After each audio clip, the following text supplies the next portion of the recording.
अपने चैनल भारत की कहानियाँ को सब्सक्राइब कीजिए। चलो कहानी शुरू करते हैं।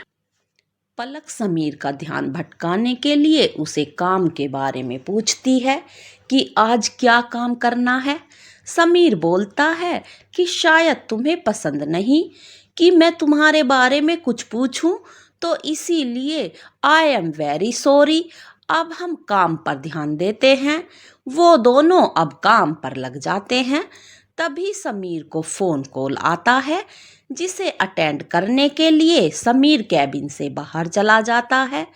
उसके बाहर जाते ही पलक सोचने लगती है कि शायद सर को बुरा लग गया, लेकिन मैं भी क्या करूं, मेरी भी मजबूरी है।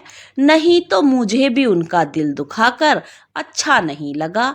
अगर मुझे अपनी और अपने भैया की अच्छा करना है तो मुझे अपनी पहचान छुपानी पड़ेगी कुछ सालों के लिए, ताकि वो लोग मुझे भूल जाएं। उधर बॉस को पलक का कुछ भी पता नहीं चल पाया, तो वो रजत और बाकी साथियों पर गुस्सा उतारा करता था, क्योंकि अब पलक उसके लिए कोई आम लड़की नहीं, बल्कि उसको ईगो बन गई थी कि रातों रात पलक आखिर कहाँ गई। उसके भाई का पीछा भी कर रहे हैं, लेकिन उसको भी कुछ पता नहीं। उसकी भी पलक के बारे में कोई जानकारी नहीं है। पुलिस भी ढूंढ रही है। पलक अब उसकी जिद बन गई है। अब वो उसको हासिल करना चाहता है। और उधर पलक नई जगह पर आराम से रह रही थी। उसको बस अपने भाई की चिंता थी, उसके अलावा उसे कोई दुख नहीं था।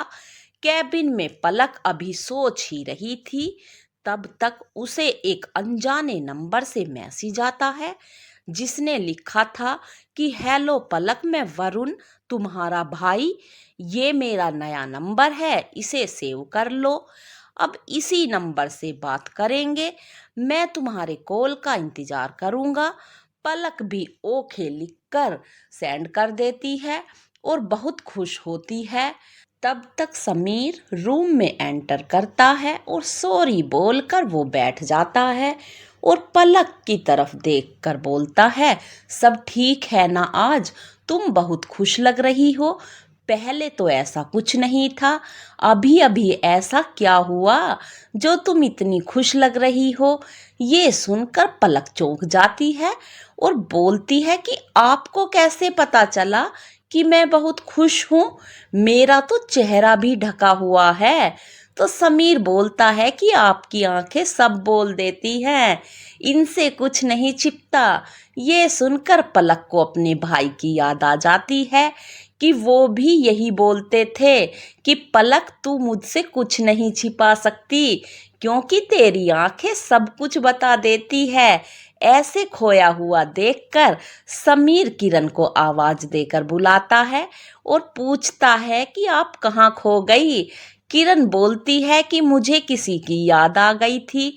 वो भी मुझे यही बोलते थे कि मेरी आंखें सब कुछ बोल देती हैं।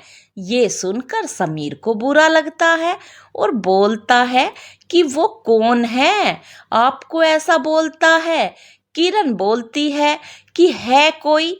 तो समीर बोलता है कि आपका कोई खास भी है वो। ये सुनकर किरण के चेहरे पर मुस्कुराहट आ जाती है और बोलती है कि बहुत ही करीब है और बहुत ही खास भी है। ये सुनकर तो समीर का दिल टूटने ही लगता है और वो किरण को अभी आता हूँ कहकर बाहर चला जाता है। और किरण तो कुछ समझ ही नहीं पाती।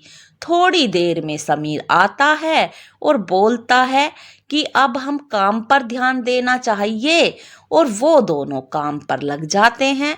बीच बीच में समीर किरण को बिना पता लगे किरण को देख लेता था। किरण तो बस अपना काम करने में बिजी थी।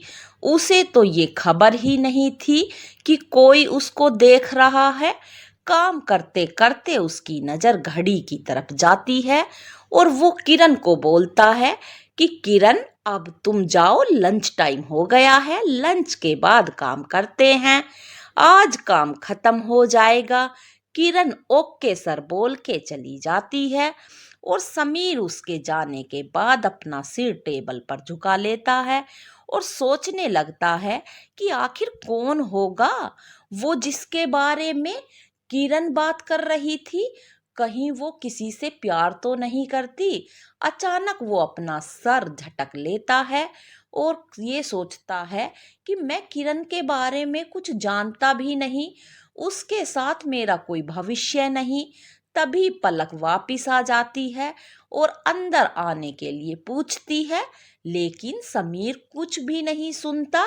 तभी किरण अंदर आके बोलती है कि सर मैं अंदर आ जाऊं।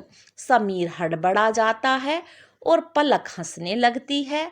समीर उसको देखता रहता है और बोलता है कि हंसते हुए तुम्हारी आंखें कितनी सुंदर लग रही हैं, तुम्हारा चेहरा कितना सुंदर लगता होगा। ये सुनकर पलक चुप हो जाती है और बोलती है कि सर आप क्या बोल रहे हैं, मुझे लगता है अब हमें काम करना चाहिए। ये सुनकर समीर पलक को सॉरी बोलता है और काम करने लगता है। आज का काम भी खत्म करके वो पलक को बोलता है कि किरण तुम आजकल रात को घूमती नहीं हो क्या? तो पलक बोलती है कि नहीं सर मैं तो रोज घूमती हूँ। खाना खाने के बाद मेरी आदत है। पहले तो मैं रोज आइसक्रीम खाने के लिए जाती थी, पर जब से इस शहर में आई हूँ तो अब पहले जैसा कुछ भी नहीं रहा। समीर सोचता है क्यों ना मैं इसे आइसक्रीम खिलाने के लिए ले जाऊं, मुझे शायद इसके बारे में कुछ पता लग जाए। समीर बोलता है कि ठीक है, फिर आज मैं तुमको आइसक्रीम खिलाने ले चलूंगा, अभी चले क्या? पलक मना करती है कि नहीं सर, मेरा अब मन भी नहीं करता। अब साथ भी तो वो नहीं जो जिससे मैं जिद करती थी और खींच कर ले जाती थी, वो दिन भी क्या और थे। तभी समीर को जलन होने लगती है कि आखिर वो है कौन जिसकी बात ये कर रही है। सुनकर तो लग रहा है कि काफी करीबी था।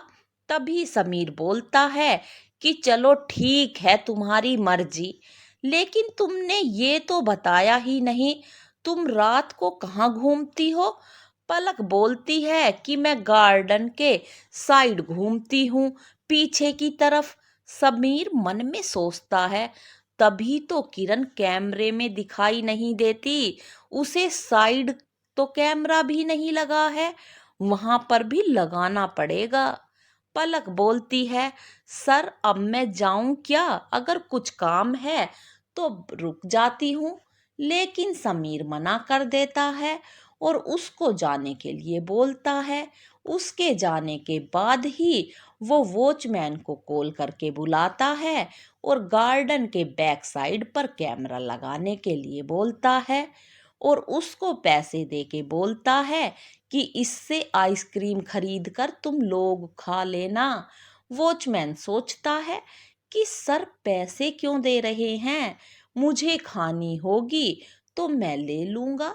तभी समीर बोलता है कि हम सब के लिए मंगा रहा हूँ, सिर्फ आपके लिए नहीं। तो वॉचमैन फिर से बोलता है कि सर हम दोनों ही तो हैं, अगर आपका मन है तो मैं ले आता हूँ। तभी समीर मन में सोचता है अब इनको क्या बोलूं।